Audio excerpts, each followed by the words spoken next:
Napagi pahabol mga poso sa mga mahiligon diha og food trip nga barato apan lamian na mga pangkaon nga iserve ayaw ni Sipiata ang pagsuroy kining usa ka lugar nga nimutang sa lungsod sa Cordova. Ato kining adton pinaagi ning maong report.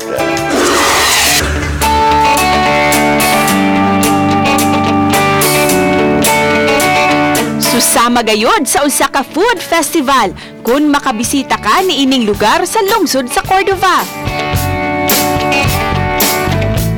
Matagabi naka-display kining mukapin sa 20 ka buok ka mga food stalls.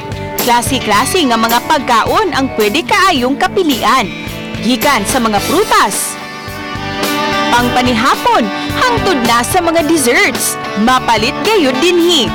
Adunay barbecue, siomay, lanchaw, bakasi, tinola, bulalo, ug daghan pa.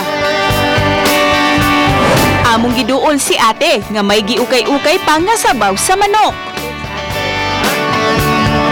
Bisaya, sir, ma'am, tag 90 pesos ra.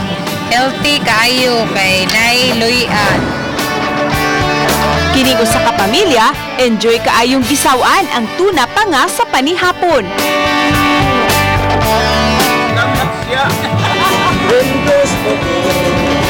Malingaw ra usab ka kay adunay manay-gunay nga moharana kanimo samtang kamo nangaon. Bantalan, tinig parking, sasakyanan, tanang tinda, barato lang.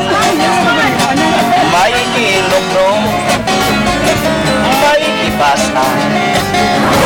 Matod sa mga tigsuruyan dinhi nga mas modaghan ang mga tao ilabi na kun weekend. Uban ni Rian Sinkulan ug Jovel Ubiso, Cecil Kibod Castro, Balitang Bisdak.